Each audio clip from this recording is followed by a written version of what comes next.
Hey, how's it going? Great to see you. Today I'm having a look at a new video mixer. This is the NeoLIVE R2 from SPROLINK. That's what it looks like, and this is the box it comes in. So let's get it out of this box, have a good look at it, set it up. I'm going to plug some cameras into it and show you where I'm going to be using it in the studio. So let's start by opening the box. Now, so we'll just get the lid off this. Now in here we've got the mixer just sitting there, quite neat, and we'll have a look at that properly in a minute, except to say it's got all the usual ports, couple of fans and that sort of thing, and some cool buttons on it.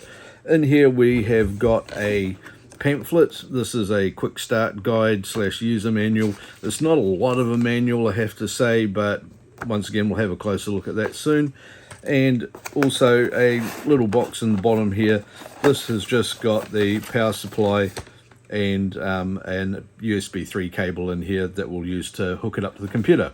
But I don't really want to mess around too much. I just want to plug this thing in, see how it works, see how intuitive it is, and what we can do with it straight away. I've got a few cameras set up, as I said, so everything's ready to go. We just need to put this in the middle. So here it is, the SPROLINK R2. As you can see, it's a fairly simplistic device. It's got nice tactile buttons along here for doing your switching and programming. The dials on the side here are nice and twisty and also clickable buttons. Same with this one and the one up here. And of course, you've got the functional buttons and stuff up over on the side here. So all up, this is a neat little device. And on the back here, you can see that we've got 4 HDMIs for input, an HDMI for output.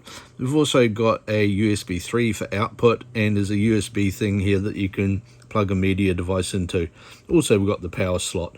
We've got the T-bar here as well that I forgot to mention just before, which is very cool. And on the side here, we've got the headphone jack, 2 microphone or line-in jacks. We've got a line out, and at the end here is a network cable so that you can hook that into Ethernet. So let's start plugging some stuff in here so that we can use it. I'm going to start with my main camera on HDMI 1. That can just go straight into there.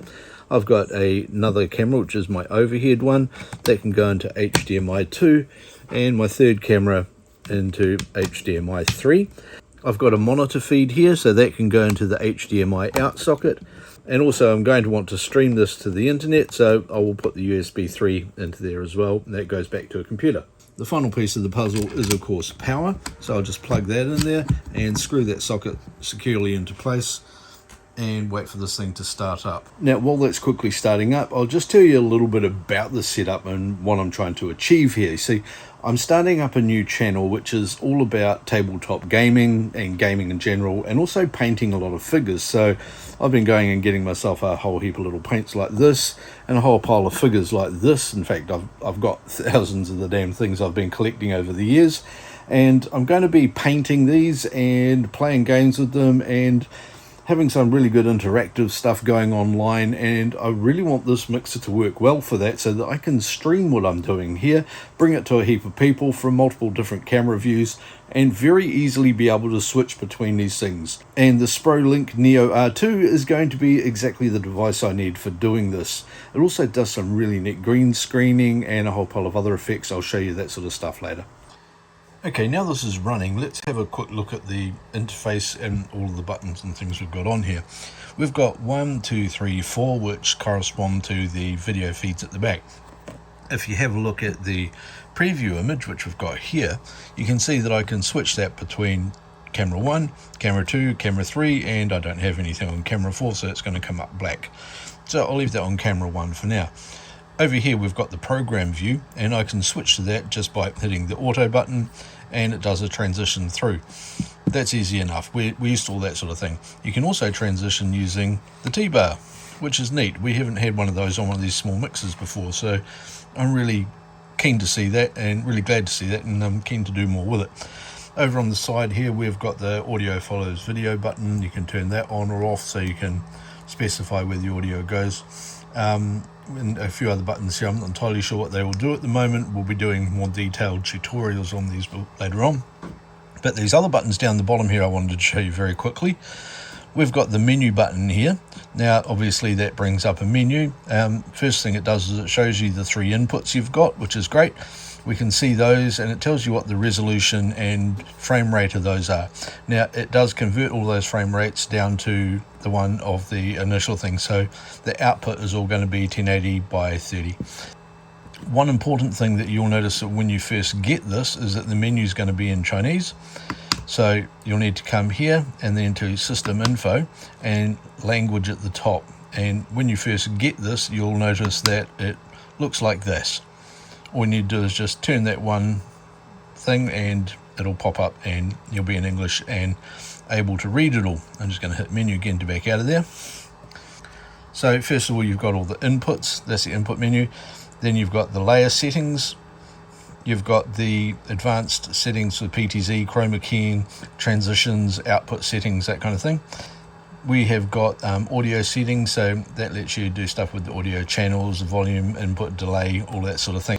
The next one down is scenes, and this lets you save the scene settings that you create. Now there are default scenes built into here. This is page layouts. I'm going to show them to you shortly. And when you change one of them, instead of them resetting every time that you boot the machine up, you can save them so that they're all there and ready to go. So you can prep something ahead of time, then go to a venue, turn this thing back on, and it'll work. And of course the settings that we showed you just before. The system info is basic stuff that you're aware of. The network settings, of course, is the networking. Time settings, this lets you set the time zone on here. And the miscellaneous settings here includes things like the brightness, the button brightness, and the fan speed. Now let's have a look at the scene button here, which I think is very cool. Now this lets you choose between one of several different layouts. There's 12 in here. First one is just full screen. The second one is full screen with a picture-in-picture in it in the center. Then there's a side-by-side one. And there's another one here that also does side-by-side, but this time it crops. There's a set of these corner picture-in-pictures here and side-by-side, so you got small and large display, and of course the other way around. And finally down the bottom we've got one that's got a thin vertical and a widescreen. That would be quite useful if you're wanting that tool screen so that you can talk on one side and have a screenshot, a screen share or something on the other side. And then if you're doing a remote interview, sometimes this is very useful to have two widescreens side by side and be able to have the talking heads in two different locations. Of course, with these as well, has got a background image. Basically that's these two images here that you can set and capture. You can put them in and you can have those as your backgrounds. Now for my purposes, one of these corner picture-in-pictures is going to be best for what I'm doing, so I'm going to select that one there for now. And as you can see, that uses a full quarter of the screen at the top there. So what I'm going to do is use these keys here to dial that down and fit it how I want it. So what I'm going to do is turn the scene tool off, and now you can see I can move these two dials here to move this up or down, and also to move it in or out. So I can change the positioning by using these two dials. I can also scale it using this one over here by pushing it down and turning it while it's pushed down and make it smaller or bigger. So you can change the scale of it very easily, and you can change the position of it very easily. And then when I'm done there, I can go to the menu. I can go down to, I can scroll down to scenes, and I can hit that and save to scene 1. There we go. So I can save that there. Now when I come back, that's going to be saved. So if I shut this down and then come back onto it, that one's going to be set up exactly how I want it. By default, if you want to do just a screen change in here, you hit auto, it just gives you a straight cut. So it changes from one view to another. If you want to do something a little bit fancier, however, you can click the effect button here, and now this here dial will move across all of these different effects. So this is a mix or a crossfade, so I can choose that one. And now if I hit auto, you can see it will do a crossfade. I can also use the T-bar here to do a crossfade, or to get stuck halfway between the effects too, which can be useful and interesting and maybe annoying at times. So I'll click the effect button again, just have a look at some of these others. We've got a push to the side, let's go auto on that one.